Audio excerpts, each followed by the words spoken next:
नमस्कार, प्रभात साक्षी news centre पर आप सभी का स्वागत है।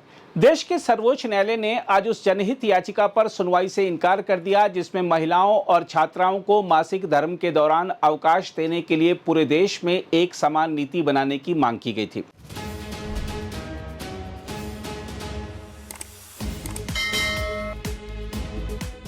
अदालत ने इस विषय पर विस्तृत सुनवाई नहीं की, लेकिन कुछ महत्वपूर्ण कारण बताते हुए कहा कि इस तरह का निर्णय न्यायालय की बजाय नीति बनाने वाले संस्थानों के अधिकार क्षेत्र में आता है।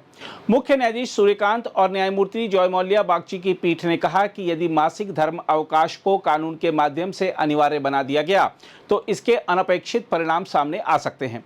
अदालत का मानना था कि इससे महिलाओं के रोजगार के अवसरों पर प्रतिकूल प्रभाव पड़ सकता है। सुनवाई के दौरान मुख्य न्यायाधीश ने टिप्पणी की कि यदि किसी संस्था या कंपनी द्वारा स्वेच्छा से ऐसा अवकाश दिया जाता है तो यह स्वागत योग्य है, लेकिन यदि इसे कानून द्वारा अनिवार्य बना दिया गया तो कई नियोक्ता महिलाओं को नौकरी देने से हिचक सकते हैं। अदालत ने कहा कि ऐसा कदम महिलाओं की सहायता करने की बजाय उनके पेशेवर अवसरों को सीमित भी कर सकता है। पीठ ने यह भी चिंता व्यक्त की कि मासिक धर्म को अवकाश का कानूनी आधार बनाने से महिलाओं के बारे में गलत धारणाएं मजबूत हो सकती हैं। न्यायालय का कहना था कि इससे यह संदेश जा सकता है कि महिलाएं कार्यस्थलों पर कम सक्षम या कम भरोसेमंद हैं। अदालत ने कहा कि इस प्रकार की दलीलें कई बार महिलाओं को कमतर दिखाने की आशंका पैदा करती हैं, जबकि मासिक धर्म एक सामान्य जैविक प्रक्रिया है।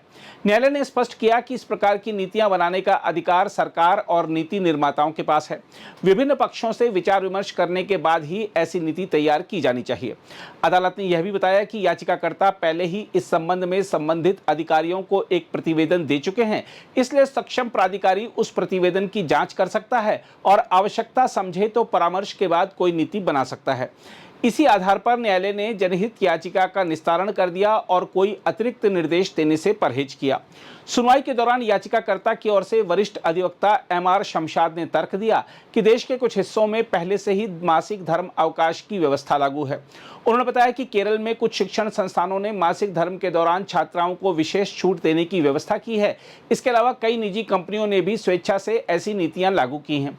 हालांकि न्यायालय ने इन उदाहरणों को स्वीकार करते हुए भी यह कहा कि स्वैच्छिक व्यवस्था को ही प्राथमिकता दी जानी चाहिए। अदालत के अनुसार यदि संस्थान और कंपनियां स्वयं इस दिशा में पहल करती हैं तो यह अधिक व्यवहारिक और संतुलित समाधान हो सकता है। देखा जाए तो सर्वोच्च न्यायालय के इस रुख के कई महत्वपूर्ण निहितार्थ हैं। अदालत ने यह संकेत दिया है कि सामाजिक और श्रम संबंधी जटिल मुद्दों का समाधान केवल न्यायिक आदेशों से नहीं बल्कि व्यापक नीति निर्माण से होना चाहिए। इससे सरकार और समाज दोनों की जिम्मेदारी बढ़ जाती है कि वे महिलाओं की आवश्यकताओं को समझते हुए संतुलित व्यवस्था तैयार करें। साथ ही अदालत ने रोजगार के क्षेत्र में संभावित दुष्परिणामों की ओर ध्यान दिलाया है। यदि अनिवार्य अवकाश कानून बना दिया जाता है तो कुछ नियोक्ता महिलाओं को नियुक्त करने से बच सकते हैं।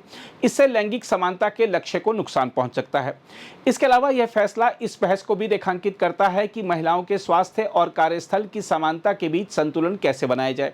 मासिक धर्म से जुड़ी समस्याएं वास्तविक हैं, लेकिन नीति बनाते समय यह भी सुनिश्चित करना होगा कि इससे महिलाओं की पेशेवर छवि कमजोर ना हो। कुल मिलाकर देखें तो अदालत ने यह स्पष्ट कर दिया है कि मासिक धर्म अवकाश का मुद्दा महत्वपूर्ण जरूर है, लेकिन इसका समाधान न्यायिक आदेश की बजाय व्यापक सामाजिक और प्रशासनिक संवाद से निकलना चाहिए। अब निगाहें सरकार और नीति निर्माताओं पर रहेंगी कि वे इस विषय पर आगे क्या कदम उठाते हैं।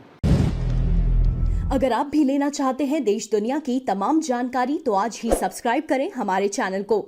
साथ ही नीचे दिए बेल आइकन को जरूर दबाएं ताकि हर अपडेट आप तक पहुंच सके।